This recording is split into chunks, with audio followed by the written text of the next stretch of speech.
নমস্কার বন্ধুরা, শাশুড়ি বৌমা হিসেবে তোমাদের সবাইকে স্বাগত। আজ আমি তোমাদের সাথে ঘুগনির রেসিপি শেয়ার করব। দেখো, এখানে আমি গ্যাসের মধ্যে মটর কাবলি ছোলা এবং বরবটি তিনটে একসাথে সেদ্ধ বসিয়েছি। আজ আমি 3 রকমের দিয়ে ঘুগনিটা তৈরি করব। আর এই পাশে কড়াইটা বসিয়ে দিয়েছি গ্যাসের মধ্যে। কড়াইটা গরম হয়ে গেলে কড়াইয়ের মধ্যে দিয়ে দেবো আমি সয়াবিন অয়েল, এবং তার মধ্যে আলুগুলো ছোট করে টুকরো করে কেটে রেখেছিলাম সেগুলো ছেড়ে দিলাম। আলুগুলো একটু হালকা ভাজা ভাজা হবে, তার মধ্যে দেবো আমি ছোট একটা পেঁয়াজ।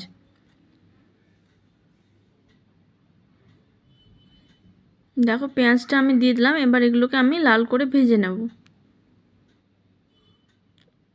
এগুলো লাল করে আমার ভাজা হচ্ছে, আর এদিকে আমি একটি মশলার পেস্ট তৈরি করে রেখেছি ধনে জিরে গুঁড়ো, আদা, পেঁয়াজ আর 4 কোয়া রসুন এবং কাঁচা লঙ্কা দিয়ে।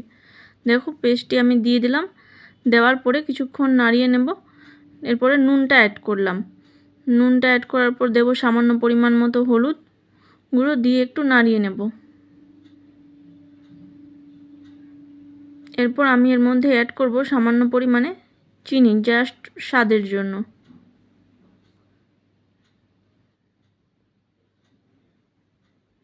তারপর দেব কসৌরি মেথি। দেখো, মেথিটাও দিয়ে দিয়েছি। দেওয়ার পরে আবারও একটু নেড়ে নেব।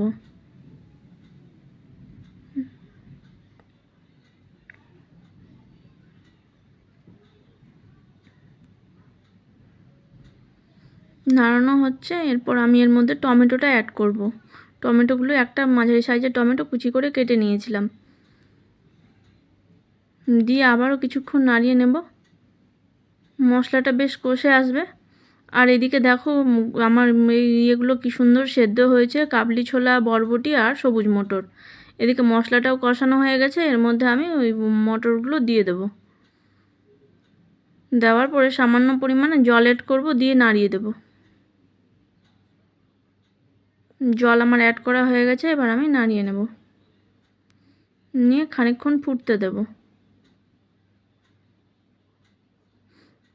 দেখো, ঘুগনিটা আমার এখানে ফুটছে। দিয়ে একটু সামান্য পরিমাণ ঘন হয়ে আসলে আমি নামিয়ে নেব। ঘুগনি আমার অলমোস্ট রেডি। তোমাদের যদি রেসিপিটি ভালো লাগে তাহলে তোমরাও বাড়িতে অবশ্যই ট্রাই করো। দারুণ স্বাদের হয়েছিল এই ঘুগনিটি আমার। আজকের মতো এইটুকুই। দেখা হচ্ছে নেক্সট ব্লগে। টাটা।